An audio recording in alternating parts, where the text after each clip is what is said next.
raising additional revenue in order for the federal government to meet the 2020 budget target. Note that... Point of order. Honorable Faleke, what's your point of order?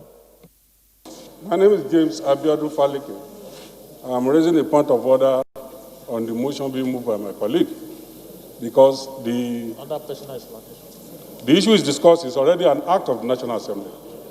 And he cannot use a motion to suspend an act of the National Assembly. This is my point of order. Honorable Faleke is right, but Honorable Idem, the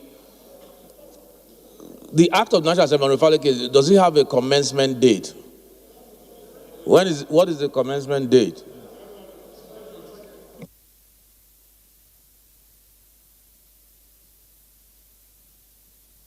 Is in operation? No, I thought it was already. By the way, wasn't it suspended? Is it already in operation? Honorable Idem. It has not been suspended. Which makes Faleke's point then, that if it has not been suspended, we cannot use a motion to even temporarily alter an act. I see what he means. So it has to be by way of amendment, if at all. Do you understand? We cannot use a motion to alter an act. So I think Honorable Faleke's motion is point of order is sustained. Honorable Fakeye. Thank you, Right Honorable Speaker. My name is Honorable Femi Fakeye, and I represent the people of Ifedayo, Boluwadua in Life Federal Constituency. I am from Osun State. Thank you, Mr. Speaker, for allowing me to move a motion of urgent public importance on the need for a declaratory support for the re-election of Dr. Akinwumi Adesina as President of the African Development Bank. And I also request, Honorable Speaker, to allow the rules to be suspended so that I can take the motion right away. Thank you. I so move. Elumelu's motion, and you were supposed to second it. Yes. We'll take it again. So Honorable Elumelu move the motion, then Honorable Fakeye will second it. Motions adopted include the need for federal government to support the second-term ambition of Akinwumi Adesina as President of Africa Development Bank from Minority Leader Ndudi Elumelu. Godwin Elumelu, and I represent the good people of Anocho Oshimili Federal Constituency. I'm from Delta State. Mr. Speaker, we come under Order 8, Rule 4 and 7, that this House do take it as a matter of urgent national importance to address the issue of African Development Bank as it relates to Nigerian investment in that bank. What is going on is a matter of trying to deprive Nigeria their investment from being recognized and being upheld. Therefore, Mr. Speaker, I call on fellow colleagues that will take this as a matter of urgent national importance so that we can address the issue that is currently going on. I so submit. For Africa UNECA in Khartoum, Sudan, in August of 1963, an agreement was reached establishing the African Development Bank. And the agreement was co-signed by 23 African governments, including Nigeria. Further note that in 1964, the agreement came into force with a mission of fighting poverty and standard of living on the African continent, as well as promoting the investment of public and private capital through the implementation of projects and programs that are likely to contribute to the economic and social development of the African region. Aware that on the 8th of May 2015, a distinguished Nigerian and one-time Minister of Agriculture, Dr. Akinwumi Adesina, was elected the presumptive President of African Development Bank, emerging as the first Nigerian to hold this office. further aware that African Development Bank, under the leadership of Dr. Adesina, has been very remarkable in steering the organization and its presence highly visible and impactful in less than 5 years of its headship.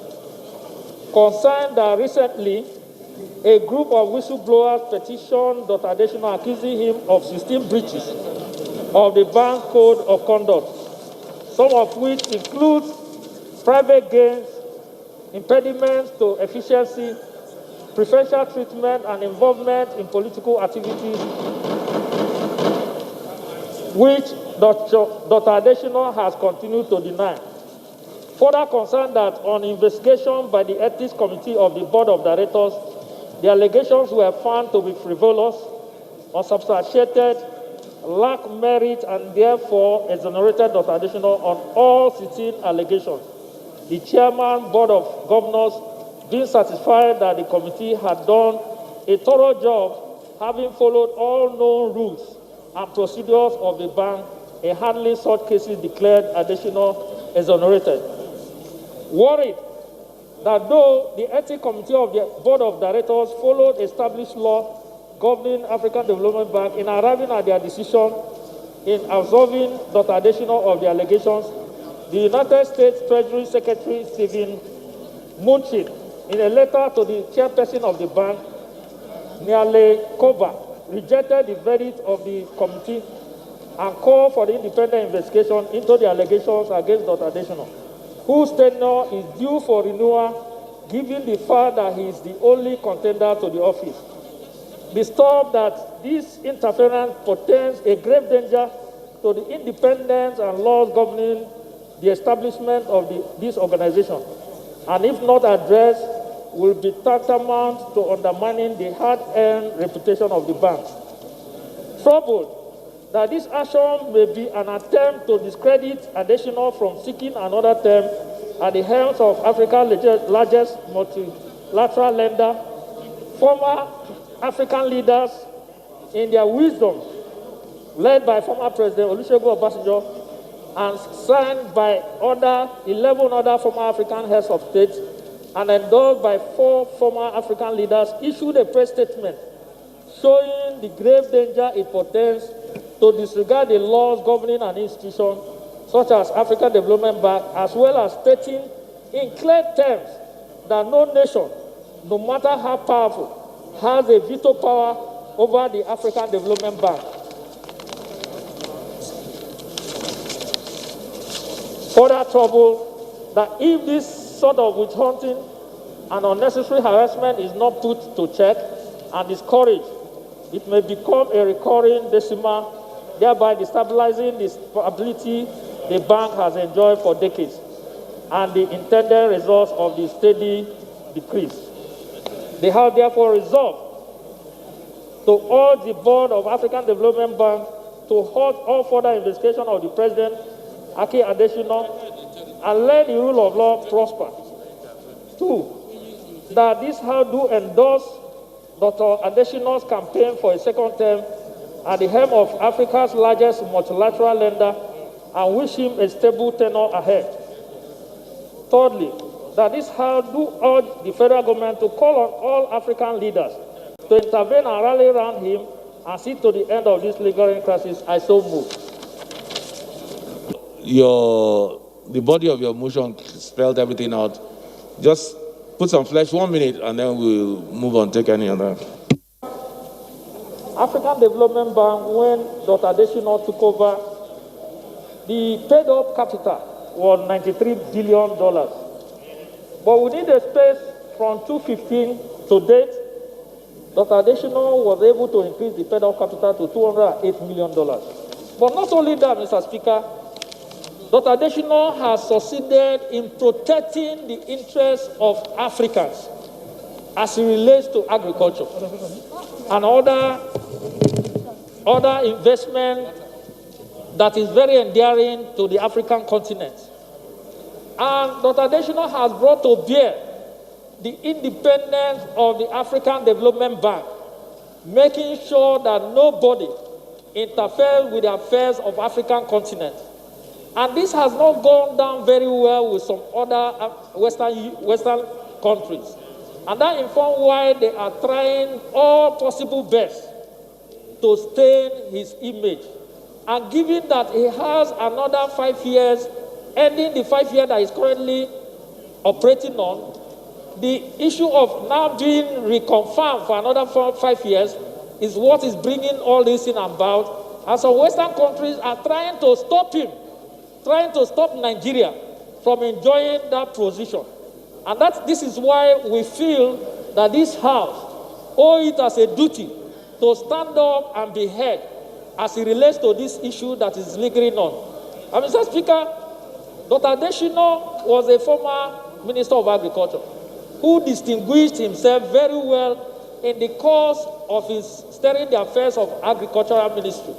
And this, I think, that this House owes it to Nigerian people to ensure that even the young entrepreneurs in the African continent who have found it very, very easy to accessing the loans that are availed to them, the African entrepreneurs, through the support and the support of Dr. Adesina's leadership.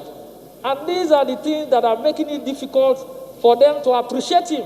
They feel that he's more of African member than globally. But he has continuously said that it's better to ensure that the African people decide their fate than for allow others to decide their fate. And for this reason, he's being described as a tribalist. And this is why they are fighting him, and the American government is trying to force him out of office. So, Mr. Speaker, I pray that this House please support this motion, and let us send a strong signal that this man comes from a nation that cannot be told with. I so submit. I think it's very clear that since Dr. Akinwumi got to this job, on merit, first of all, let me even comment as an aside that I was privileged to be at his inauguration on September 1, 2015. And I was proud to be a Nigerian on that day.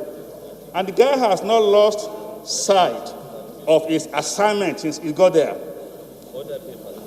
He has boosted the capital base of that bank from 93 billion naira, dollars rather, in 2015 to 208 billion right now as we speak. That is the highest capital base for this 64-year-old bank. That's number one, very critical. Why is it critical for us as Africans? We are about to enter into a new phase for African industrialization. If not for this COVID-19, this coming month of July would have been the commencement date for the implementation of the African Continental Free Trade Agreement. But now, because of COVID-19, it's been moved to January 2021. With this capital base, Africa is positioned to move into the next level to industrialize the continent. And that is, to me, the problem with the Western shareholders in this company. Because with the AFCFTA, all the things we used to import from the West, from the East, chances are over time will begin to get manufactured here. We don't expect the Western world to be clapping at that kind of prospect. To me, that is the core of their objection. Now, how would you object and do it contrary to the law and the rule book for the bank? The ethics committee of the bank has put this guy into a lot of investigation over a 3-month period. And they came to the conclusion that there was nothing missing, nothing amiss with the management. But suddenly, our Western collaborators or shareholders, they now say, well, fine, we still want an independent investigation. Where in the clause, where in the book of the bank is that written? So they cannot be bringing extra legal process or procedure that doesn't exist to now waylay this guy who has done very well for Africa. Mr. Speaker, before I sit down, I want us to now note that this guy has been so Afrocentric since he got to that seat in 2015. As we speak, a few weeks ago, that bank, under his leadership, gave $10 billion for African countries to fight this corona. You know, if not for that, I don't know what would have happened to us. Even in America, where they are making noise, we see how many people are dying day by day by day by day with all their wealth. But here, we thank God that it hasn't really gone that virulent. But I'm saying the guy has done very well, and I believe because he's so focused on Africa, these people are like, oh no, that is our money. Well, it's your money, but you are a shareholder. And the largest shareholder in this company is Nigeria, followed by Egypt. So we have to talk and we have a voice. So I want us to use our voice to support the man for the second term. Thank you, sir. Honorable Osai. I represent Doko Okwanik Federal Constituency of Delta State. Mr. Speaker, there's no African man that will not support the way Adesina have run the African Development Bank. But the question the institution of National Assembly should always ask himself, that when such matter that involves international politics comes, the basis upon which we make our decisions should be based on facts. Ordinarily, I would have said and suggested that before we make a resolution of such magnitude, we could have gotten the Ethics Committee report, we could have gotten other reports, but at the same time, it's a Nigerian that is in this office that have done well, clear by the Ethics Committee, using internal mechanism to address the issue. But at the same time, we also urge that we should also go forward in making sure that this report reaches to every honorable member. So that when we are asked tomorrow, that under what basis do we make this resolution? Under what basis do we reach this agreement? We will now be basing it based on facts. Because in international politics, we have to be careful when we are saying that, yes, Nigeria has also been cheated in this continental bank. Nigeria have a lot of money deposit in this bank, and yet the agreement reached with this bank and Nigeria has been breached severally. But at the same time, was one of those committee members who cleared Adesina from the rice mess when he was the Minister of Agriculture. So I can vouch for his integrity. I can vouch for his credibility. And I believe this resolution will go a long way in sustaining the African freedom, in sustaining that no any other continent will come and direct Africans on the way to run its activity. Under this ground, Mr. Speaker, I waive the issues of bringing the facts before we make these resolutions. And I urge every member to support this motion with the speed of light. Thank you. Ayes have it. Honorable Mongonu. I have a matter of urgent public importance that I am craving the indulgence of this House to consider it as urgent and take it now. The matter concerns the urgent need for partial reopening of our airport, with at least one airport in each of the 6 geopolitical zones of the country. This is because the Federal Ministry of Aviation intends to open only Lagos, Abuja, and Port Harcourt. So this motion is craving in the indulgence of the House to pass a resolution to the effect that in at least one geopolitical zone, one airport should be opened partially for commercial flights. Thank you. Motion is the urgent need for partial reopening of our airports, with at least one airport in each of the 6 geopolitical zones of the country. The House notes that Nigerian government closed its airport to the international traffic on March 23rd, and a week later, all the local traffics were also stopped following the discovery of the first index case of COVID-19 pandemic to curtail the spread of the virus. Also note that the coronavirus pandemic has brought global air travel to an unprecedented halt, as the United Nations World Tourism Organization said that 100% of 217 countries worldwide have COVID-19 related travel restrictions in place. Such measures, the World Tourism Organization says, represent the most severe restriction on international travel in history. Also note that most countries in the world have maintained guided local flights for easy movement of people, especially the essential workers and goods, but banned international flights. Aware that the continued ban on local flights will further suffocate the economy and equally cripple the local air transport sector, including several other major ancillary businesses directly or indirectly linked to it, and thereby escalate the unemployment situation in the country. Further aware that some of the airlines and other service providers within the industry immediately sent their staff on compulsory leave without pay, and thus brought untold hardship to many homes directly or indirectly connected to the affected employees. Also aware that all the statutory agencies like the Federal Airports Authority of Nigeria FAN, Nigeria Airspace Management Agency, Nigeria Civil Aviation Authority, the Nigerian College of Aviation Technology, Zaria, the Nigeria Meteorological Agency, and the Air Accident and Investigation Bureau, which generates their revenue when the aeroplanes are flying, are struggling to pay their staff salary at the moment. Concerned that traveling within the country has become severe nightmare as a result of the poor state of our roads, and the challenging security situation makes the opening of our airports more imperative. Also concerned that most of the airplanes now lying idle at the various airports across the country will require huge sums of money in hard currency to service them if efforts are not made to put them back into operation, that posing more hardships for the operators.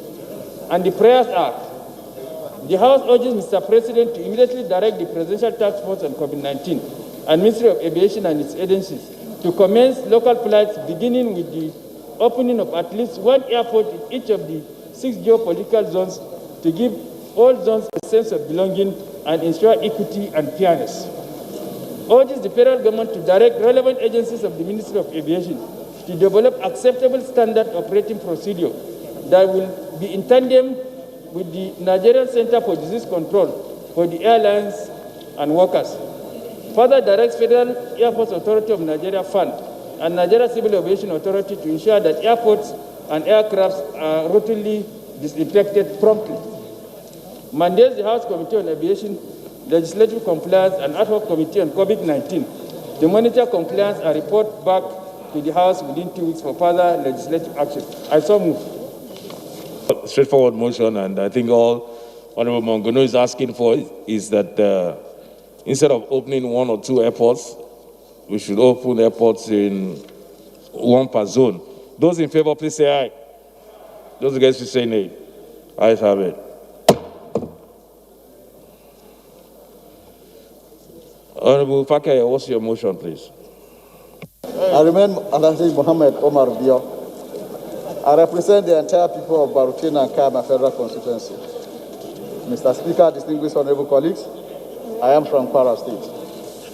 Mr. Speaker, I rise under Order E24, matter of urgent public importance, on the urgent need to aid the people of Barutin and Kayama Federal Constituency of Kwara State over rainstorm disaster that occurred between May 17 and May 25th this year at different intervals.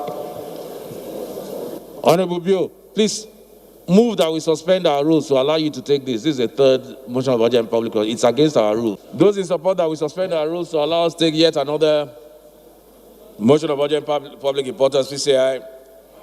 Those against, please say nay. Ayes have it. Honorable Bio, move your motion.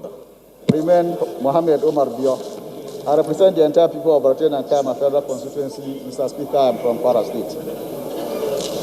Mr. Speaker, the House knows that Barutin and Kayama Federal Constituency of Kwara State is one of the federal constituencies in Nigeria with 2 local governments and several towns and villages. The House further knows that between May 17 and 25th of this year, there are heavy downpours at different intervals and cause a lot of havoc to several communities in the constituency. Take cognizance that the effect of the rainstorm resulted in the death of an old harmless woman and caused destruction of many properties, houses, and other infrastructures worth millions of naira, and generally rendered many constituents homeless in various communities as Kenu, Boria, Yakparu, Yakira, Okuta, Ningurume, Bure, Bushiru, Banara, Biogberu, Shia, Kayama, Kemanji, and Naboki in Baruten and Kayama federal constituencies of Kwara State. Further take cognizance that despite the lingering COVID-19 pandemic in Nigeria, which requires social distancing and careful selection of who to stay with, the victims of this disaster have been rendered homeless, and virtually all of them are seeking refuge in different places in the constituencies, making them prone to infection and spread of COVID-19. Worried that the destruction and effect of this rainstorm disaster cannot be remedied except with urgent intervention of government and its agencies. Resolves to urge the Ministry of Humanitarian Affairs, Disaster Management and Social Development to intervene in the plight of victims of this disaster. Further urge National Emergency Management Agency, NEMA, to urgently come to the aid of victims by providing relief material. Mr. Speaker, distinguished honorable colleagues, I so move. Chikedu Oga, representing the good people of Ezasa to Federal constituency and from Ebonyi State. The matter of urgent public importance on a sudden increment of the tariff on DSTV multi-choice services.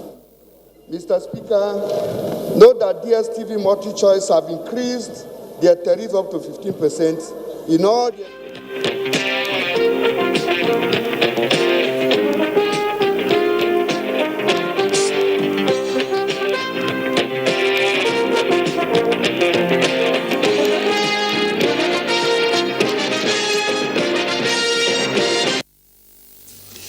President Muhammadu Buhari felicitates with the 9th Assembly on first anniversary. Senate to criminalize stigmatization of rape victims, plus challenges of investment in post-COVID-19 in focus. Welcome to Panorama, reaching you from the Enugu Network Center. I am Mina Adobe Okobasi.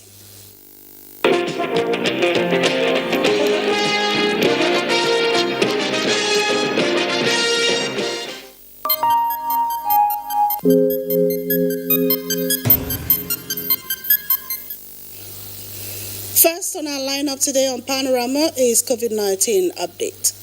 Nigeria has recorded 409 new cases of COVID-19, bringing the total of confirmed cases to 13,873.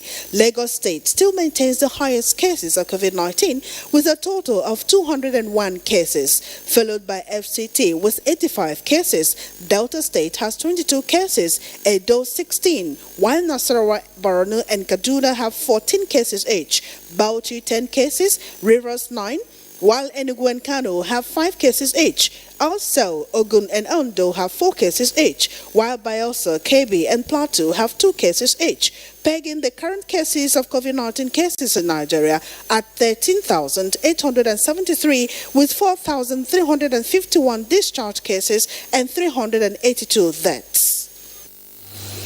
President Muhammadu Buhari has commended the leadership and members of the 9th National Assembly on their first anniversary and extolled their sense of duty and diligence in handling issues related to the development of the country.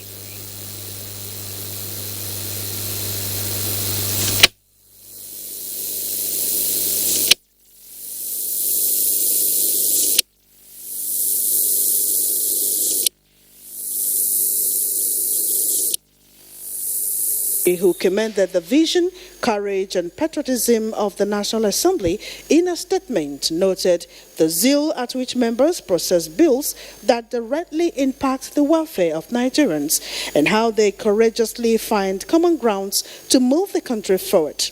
The President particularly expressed appreciation to the Senate President Ahmed Lawan and Speaker of the House of Representatives Femi Gbajabiamila in using their wealth of experience, wisdom and knowledge to ensure a peaceful working relationship amongst lawmakers between both chambers, the judiciary and the executive, by always focusing on the larger picture of nation building. As the 9th National Assembly commemorates the landmark, President Buhari also noted how the legislature has brought dignity and honor to the country and looks forward to more years of harmonious working relationship with focus on improving the livelihood of citizens, thereby creating an enabling environment for a prosperous nation where both the young and old can fully realize their dreams. The House of Representatives has passed the amended 2020 appropriation bill of 10.801 trillion naira. The approved amount is 300 billion naira more than the revised figure of 10.5 million naira. National Assembly correspondent Lami Ali reports that the amount is 300 billion naira more than the amount submitted by the executive. Appropriation bill was laid before plenary for amendments about 2 weeks ago. The lawmakers were in agreement with the executive that considering the impact of COVID-19 on the economy, which led to a drop in the price of crude oil at the international market and the daily production output, there is the need for a downward review of the budget. Today, the appropriation bill has been passed, but 300 billion naira more than what the executive submitted. The components of the health sector is in the MTEF, so we decided to pull it out from the MTEF to the budget so that every Nigerian will see why the amendment is done. If you leave it under the MTEF, nobody will know it. MTEF is just a document, but budget is a book that anybody can go in and see everything inside. A breakdown of the amended bill shows that 4.9 trillion naira is for recurrent expenditure, 2.9 trillion is allocated to debt servicing, 2.4 trillion naira goes to contribution to Development Fund for capital expenditure, while 4.22 billion naira is for statutory transfers. 10,801,544,664,642 naira only. During the consideration for passage, House Speaker noted the need to take care of demands of resident doctors, and 400 billion naira was therefore moved from service-wide votes to the budget for Ministry of Health. The expiry date of the amended bill is 31st of December 2020. The Appropriations, Finance and all committees that contributed to the speedy passage of the amended bill were commended. I want to thank all members for your unwavering support, members across party lines, across all ethnic groups. Also approved by House members during plenary is the $5.5 billion loan request from the President to fund the budget, priority projects of the federal government, and projects in support of state governments. From the National Assembly, Lami Ali, NTA News. That the cases of rape are becoming more frequent in Nigeria is not the only concern of social crusaders, but more problematic is that most of these cases go unreported for fear of labeling. To address this, the Senate is considering a bill that seeks to criminalize any form of stigmatization against victims of rape and insurgency. The bill has passed second reading. National Assembly correspondent Ignatius Nkwo reports. 2 weeks after the Senate considered a motion for the provision of stiffer penalty for persons found guilty of rape, the legislative chamber is looking at the socio-psychological aspect of this crime, as it is now canvassing punitive sanction for any person who stigmatized victims of rape or insurgency. The bill, sponsored by Senator Sani Musa, also provides that victims who would have been out of work be reabsorbed and their entitlements paid by their employers. Every person Community and institutions shall protect and uphold the right to dignity and freedom of association of victims of rape and insurgency. That we must look for a way of ensuring that these young girls or women do not feel stigmatized at all. What has happened in many countries is that they profile those who have committed rape, so that if you are looking for a house, people look at your name and they've committed rape before, you find it extremely difficult to get a house in that neighborhood. And to provide for the prosecution and punishment of any persons or group of persons who stigmatize such victims with the view to uphold and protect their fundamental right to dignity and free association as provided by the Constitution of the Federal Republic of Nigeria. The bill that seeks to provide for the establishment of Federal College of Traditional, Complementary and Alternative Medicine in Nigeria, sponsored by Senator Ibrahim Oloriegbe, and the one that seeks to repeal the Nigerian Oil and Gas Industry Content Act of 2010 and to reenact the Nigerian Local Content Development and Enforcement Commission, sponsored by Senator Aliu Sabi Abdullahi, also passed second reading. In the light of our present-day realities, especially the ongoing challenges of COVID-19 pandemic, and the need to find cure for it from available local herbs and traditional medicine, the need for a college so that this cannot be overemphasized. The provision of a robust and transparent monitoring and reporting system to ensure delivery of Nigerian local content. Right now, under the mining sector, if you go, there are so many foreigners. They only engage Nigerians as laborers. It's important for us to keep the Oil and Gas Content Development Act because of the sensitive and very technical nature of that. Senate, in a motion by Senator Biodun Olujimi, honored the late former governor of Old Ondo State, Bamidele Olumilua, who died on the 4th of this month. Senate Committee on Judiciary, Human Rights and Legal Matters has screened Justice Monica Domban Mensem for appointment as President Court of Appeal, during which some of the legislators described her as an eminent jurist fit for the position. From the National Assembly, Ignatius Nkwo, NTA News. Enugu State Government says it's intensifying efforts to make the Institute of Management and Technology a degree-awarding institution as part of measures to provide quality education in the state. The governor of the state gave this indication when he inspected projects at the institute in Enugu. Susan Eze has details. Its quest to restore the past glory of the Institute of Management and Technology, IMT Enugu, through improvement of infrastructure and upgrade of its certification from diploma to degree awarding. The state government had approved a special intervention fund for the upgrade of facilities in the institution.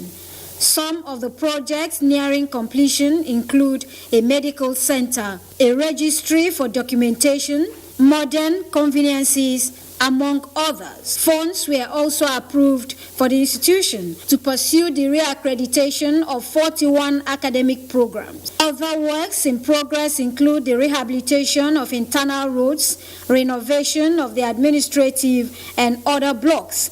And Governor Ifeanyi Ugwuanyi was at the school to see the level of work at some of the sites. So today we saw 5 state-of-the-art projects that are at the verge of being completed. All these structures have not been there before. It has been form of dilapidated infrastructure, some non-existence, like the medical center. It's not been there before. And it's a well-thought-out program, it's a well-thought-out decision for the state government to quickly intervene on those very important structures, especially the exam record and the open registry that will keep the records of the students. The governor, who was guided on the tour by the chairman of the IMT Governing Council, Mrs. Ifeoma Nwobodo, and other management staff of the institution, expressed satisfaction with the progress of work so far. In Enugu, Susan Eze, NTA News. Nigeria, just like every other country in the world, is facing a global pandemic that has affected lifestyles and life generally in so many ways. As the fight against the dreaded COVID-19 rages, correspondent Chidi Okorafor takes a look at the lessons learned so far. COVID-19 has created challenges and problems that will take time before going away.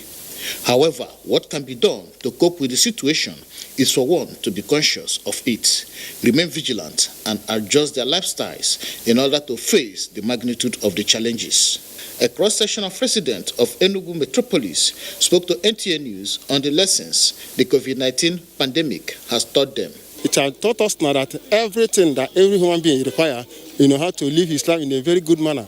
Understand that by the reason of that, you keep an environment very, very neat, even your body. And now we have learned that knowledge is the best answer to health. The COVID-19 era also presents opportunity to reevaluate the appropriate goal of business, economic activities, ideologies, and social conventions, as well as the goal of local, national, and international governance structures. So after this, it's an opportunity for Nigeria, and particularly Southeast governors, to reinforce, rehabilitate, construct new hospitals. The lesson there is that our leaders should be proactive. Our leaders should think out of the box to seize this opportunity to do the needful.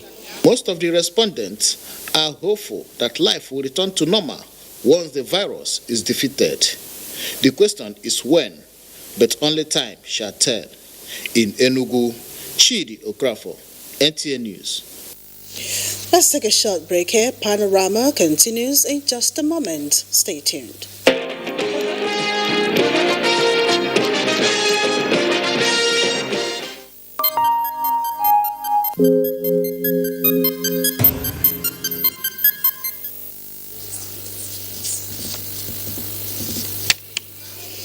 Welcome back. As the war against the dreaded coronavirus rages, the prevalence of the virus has no doubt changed the face of socio-economic activities in the country.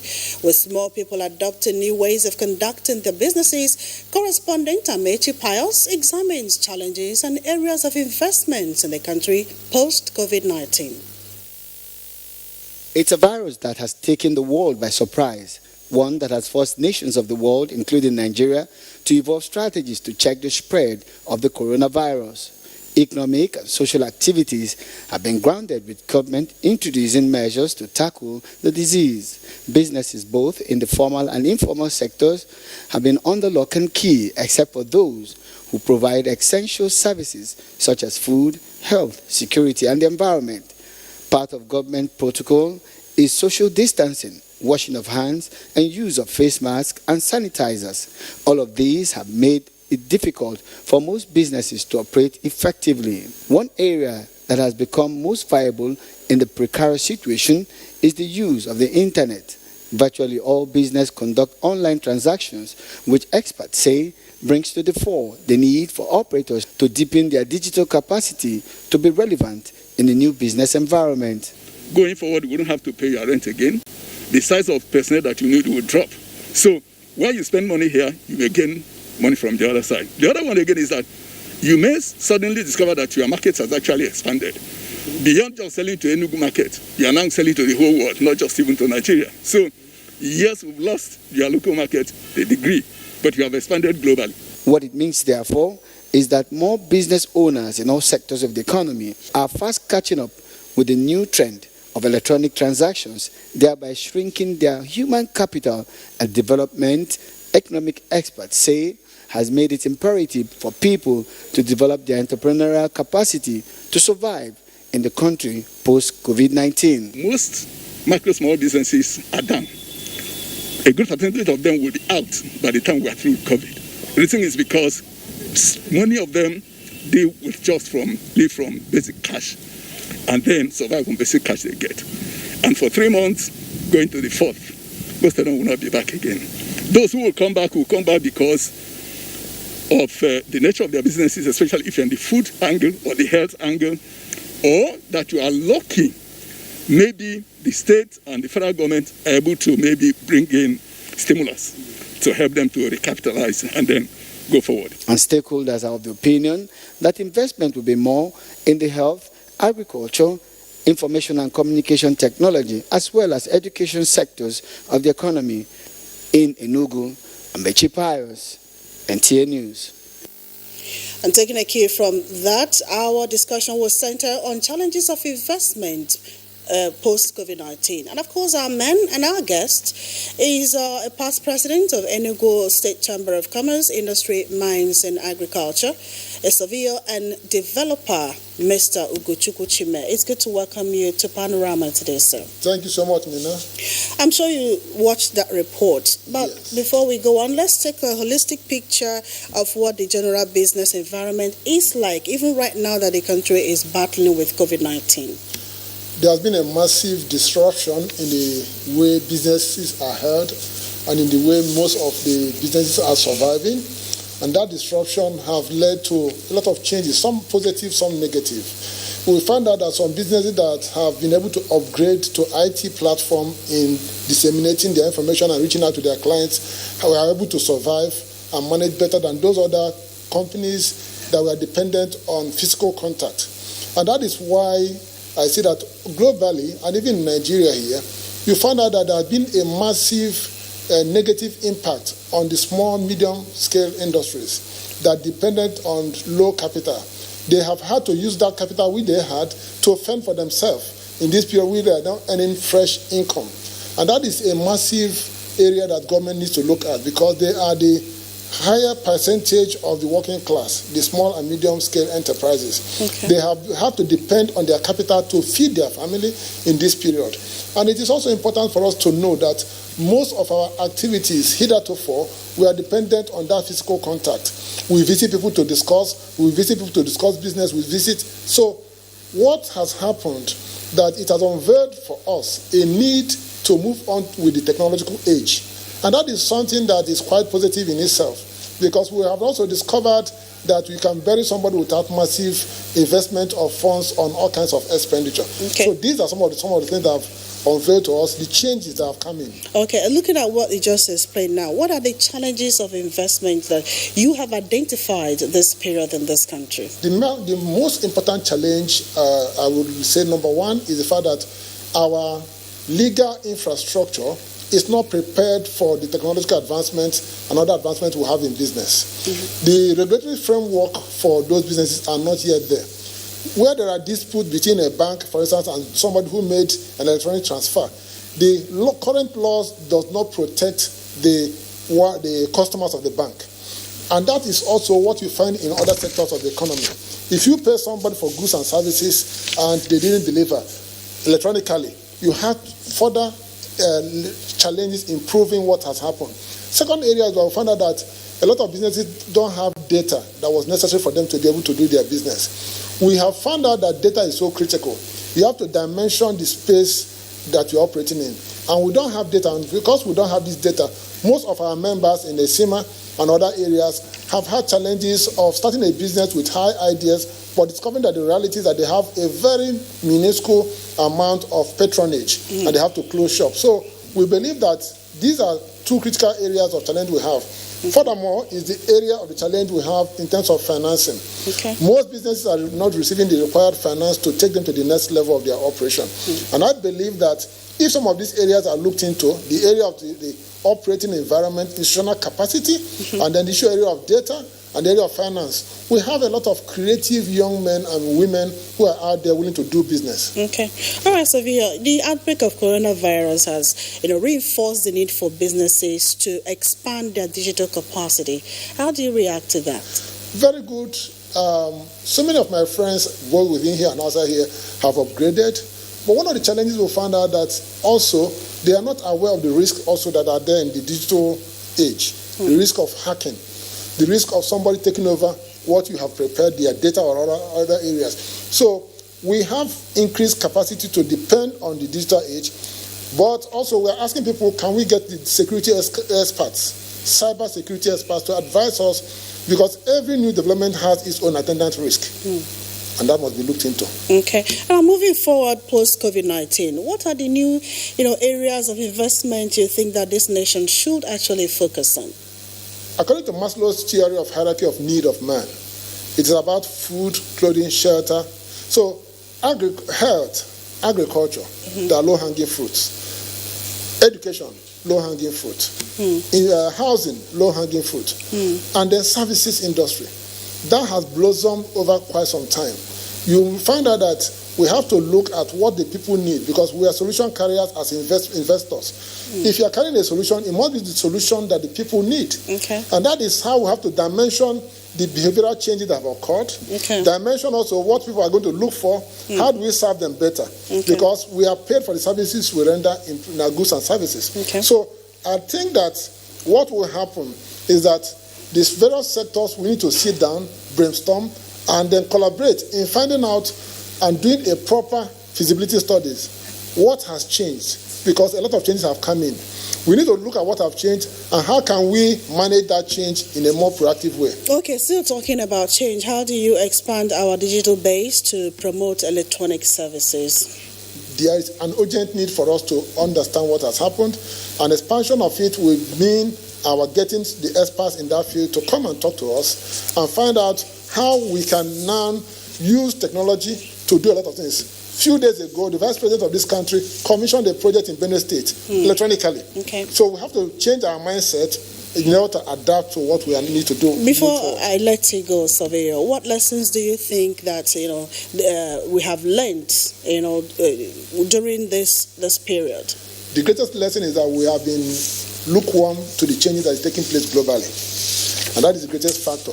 And that factor is that we have not been up to at par, at speed with the changes that are taking place. It took all of us by surprise. Okay. We found out that we could do with less of so many things, and we needed to do more. So we have to sit down and be able to analyze some of the changes that have come on board, and then in particular, ask government to upscale the laws, the legal infrastructure that guides human interaction in our environment, in our businesses, in our various activities. And when we do that, we'll find out that what has come as a challenge can be turned around to be a blessing for all of us to do better.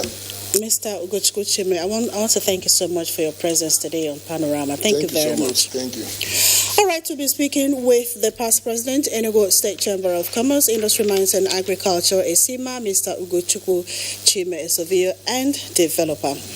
Moving on, the Imo State Police Command says the fight against criminality is yielding positive results in view of the number of arrests made, particularly within the period of ease of lockdown in the state. The Commissioner, Imo State Police Command, Isaac Akimboboye, made this known while parading suspects in Owerri. Lorita Arinze Egwim has details. Suspects were arrested following increased surveillance by officers of the Imo State Police Command. Among those paraded were 2 females who allegedly stole a 2-year-old boy at Gokana local government area of Rivers State and brought him to be sold in Imo State. They were, however, intercepted by the officers on stop and search duty. Others are suspected kidnappers of a businessman in Owerri, armed robbers and suspects arrested for possession of firearms. The Commissioner, Imo State Police Command, Isaac Akimoyede, reiterates his resolve to fish out criminal elements terrorizing residents of Imo State. He knows that the kidnapped victims were rescued unhurt, while some of them have been reunited with their families. We shall take the fight against violent crimes to the den of kidnappers and armed robbers. I also promised to make Imo too hot for criminals unless they leave Imo or change from their wicked ways. Various items, including arms, ammunition, and cars, were recovered from the suspects in Owerri. Lorita Arinze Egwim, NTA News. And that's Panorama on the network studios of the NTA. Many thanks for watching. Have a blessed day ahead.